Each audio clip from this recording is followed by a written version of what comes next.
Hi, this is Stephanie Miller from The Stephanie Miller Show. Please enjoy this exclusive clip from my show on Political Voices Network. I started off the show that someone said, oh, you're going to allow Carlos to come on and talk about Biden stepping down. And I said, here's what I said, Carlos. I said, you know what? First of all, we are family. We are friends. You don't get rid of your friends because you don't agree with, 2% of what they say, right? Whether it's you or Malcolm Nance or anything, anybody. This is America. What do you mean allow?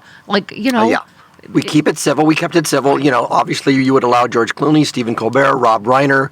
The list is growing. Jon Stewart. The list is growing. Oh, Jon Stewart can eat me. Listen, what? As I said before, we're both operating at a position of fear that we don't want Project 2025. Right. We don't want to lose the election. And so that's where we're operating. We all have the same goal. Strategies. We all have the same goal. And I also said, behind the scenes, you helped my nephew, and you've been very gracious when any of Chris's friends needed anything, or it's that's what friends do and family do. And I was saying, Rob Reiner, Nancy Pelosi, Adam Schiff, they are all patriots. I may disagree with them on this, but they're expressing concern, and some of them are not calling for Biden to step down. They're expressing concern. Here's where we need to be careful. I think we're all terrified is the bottom line. Yes. We need to be careful in demanding we get what we want all the time. I was corresponding with a pretty famous columnist and who said that, for example, if we passed over Harris and did somebody like Wes Moore, black women wouldn't vote for Wes Moore. And I go, well, you can't have that kind of pettiness, no matter how unfair that is.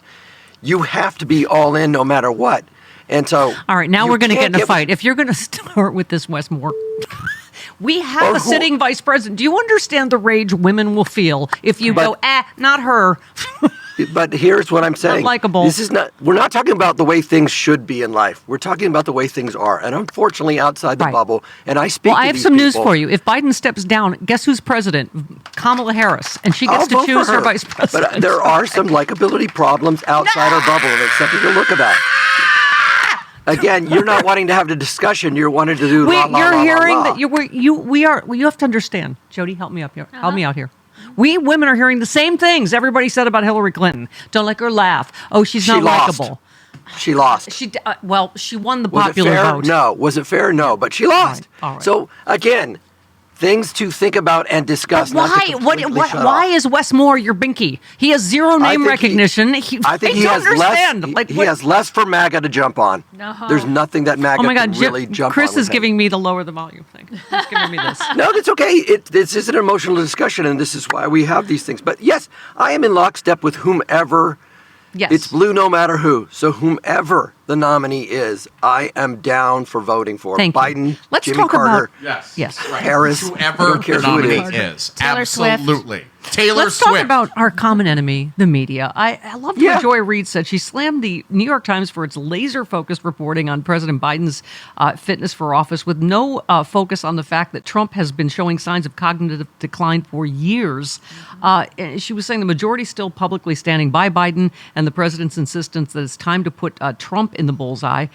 She just said, important to note here, the New York Times has never called on Trump to step aside or his resignation, not when his administration was tearing migrant babies from their mother's arms, when he suggested people inject bleach in their bodies to combat a raging pandemic, when he incited a violent insurrection with the goal of overturning elections just so he could stay in office. And then she cited this latest story with the doctor, with the Parkinson's doctor, and that they just didn't do basic. She said the reporting does not elaborate on why he was at the White House or if the president was even there when he visited, which most of the time he wasn't. Biden was only at the White House for a few of those dates. For most of them, he was traveling. This is verifiable information that the Times apparently didn't even bother to check before a story heavily implying the president has Parkinson's. I mean, this is the kind of media we're up against again. So anyway, she said, one thing that's clear from the Biden age story, this New York Times knows how to crusade when it wants to. And the New York Times is crusading against Biden's mental unfitness for office in a way it's just not doing with Trump. She compared the coverage to their role in selling the case for the Iraq War. Thank you. She said it's noticeable the way the whip up to the Iraq War was noticeable, with Judith Miller being, the stenographer for the Bush administration.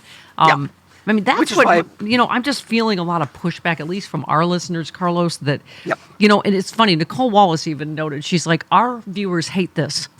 They hate this story. This is very uncomfortable to cover, and you don't know which comes first, the chicken or the egg. The fear, the panic, the reporting on it, the fact that, he gave a great speech yesterday. That's not enough, which is why I tweeted that Kennedy quote. Some people see things the way they are, and they ask why. I dream of things that never were, and ask why not. That's why I think fortune favors the bold. I feel like I'm talking to Marge Simpson now. Should not be happening. It should not be happening, but it is. So what are you going to do about it? Are you going to stick with this guy, or are you going to push to change the ticket to somebody younger? Because in my opinion, and I've said this, they're mutually exclusive. Talking about Biden's age and his accomplishments are mutually exclusive arguments. We can't conflate that just because you want Biden out, you're disrespecting what he and Harris has done. They're two different things. And Joe, in my opinion, a year ago should have said, we're doing great, but in a year I'm stepping aside and here's who I want to take over my reins. And we wouldn't be in this position had he done that. If he does make that decision, he will do that and stop this stupid fantasy football. It is Kamala Harris. I'm resigning. She is the president. What would you do if he said it wasn't? What are you talking about? What would you do if Biden said it's not Kamala Harris, it's somebody else? Well, if he resigns, she is president. That's what I'm saying. Right. That's how he could stop this nonsense if he wanted to. If it's whether it's now or in a year. We're at the convention. All the delegates say we don't want Biden or Harris. We want this person. What will you do?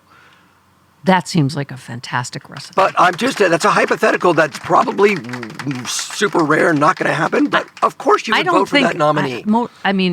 At least most prominent Democrats I've seen have said it's Kamala. If it's not Joe, it's Kamala. If it's Kamala, it's Kamala. And I think in that case she should partner with somebody like a Westmore. That wouldn't happen. I don't think there's going to be two people of color. I know you understand. We're in this bind. Those are the black jobs you wanted because Biden didn't make this decision earlier. This is why we're here. He's old. He has been old. You can look at clips. He didn't just get old. And by the way, he's had 10 great appearances as opposed to the one disastrous debate. And it doesn't seem to matter. Well, one appearance was a verbal appearance on the phone with MSNBC where he wasn't there. He could have been laying on a massage table and doing that. You didn't think his speech was great yesterday at NATO? It's fine. I love his speech, but it's still not dispelling the rumors. So I'm hoping that he appears young and vibrant in the next debate. But I'm also very frightened that he won't. Let's listen to one last Biden yesterday. Here we go. 18, sorry. Right. Yeah. President Biden. We've supplied Ukraine with weapons it needs to defend itself. Tanks, armored fighting vehicles, air defense systems, long-range missiles, and millions of munitions. The United States, nearly 24 allied partners, have signed bilateral security agreements with Ukraine. And more countries will follow. Today, I'm announcing an historic donation of air defense equipment for Ukraine. The United States, Germany, the Netherlands, Romania, and Italy will provide Ukraine with the equipment for 5 additional strategic air defense systems. And in the coming months, the United States and our partners intend to provide Ukraine with dozens of additional tactical air defense systems. I like it. Yeah, we were saying, first of all, Chris even said he was great. I thought that would quiet things, but nope. Now tomorrow it's the press conference. That's what's going to be. One-arm push-ups. It was a great speech yesterday. Yeah, I think he has to do the Jack Palance push-ups. Also, pommel horse is is the new event that's been added. Yeah. Oh, and the rings. Also the rings, those things. He needs to do that. Okay, you retweeted something, though, Carlos. It goes to how important this is. I mean, to obviously all those people there, internationally, nationally. Misinformation. You retweeted, misinformation peddlers are trying to claim that the Ukrainian Children's Hospital that Putin attacked was really attacked by an American Patriot air defense missile fired by Ukraine, which is insane, right? Based on visual analysis, recovered debris, independent experts have stated it was struck by a Russian missile. To even imply Ukraine would bomb their own children is disgusting on a level that's unimaginable. People who can't admit that Russia is a terrorist nation because of stupid political reasons here in the United States need to wake the hell up. No one's asking Trump that question. What do you think about your friend Putin bombing the children's hospital? Same with Glenn Greenwald. Same with Jimmy Dore. Nobody asks it on their. That cult doesn't ask that of their cult leaders. Yeah. And how do you solve the crisis in one day in any other way than just giving Ukraine to Putin? Yeah. There's no question that the Democratic nomination under the helm of Biden and Harris is way better than the alternative. It's easy. And I like what Colin Cowherd said. He's a sportscaster. He's really good. He's great. First of all, he said, people are trying to tell me that this economy is this. And he goes, I look around. I see small businesses being started. Yeah. I see my neighbors redoing their homes. I see people going on vacations. I see amusement parks that are full. I think it's pretty good. Highest travel He day also ever, said over 4th of July. that a lot can happen. One bad debate is one bad debate. A lot can happen in 4 months. Relax, folks. It's 4 months. Take a walk. Yeah. Take a deep breath. I actually enjoy Lot that you can happen sound in 4 months. that you sound like Marge Simpson for this entire hour. Well, I know, obviously he can't Homer. be president with that sound. With his voice sounding like that, he can't be president. That's Oh, obvious. me. Yeah, that's right. He Yeah. needs a lozenge. I sound like Robert F. Kennedy. I'm not voting for He's you getting- now. You sound like Marge Simpson.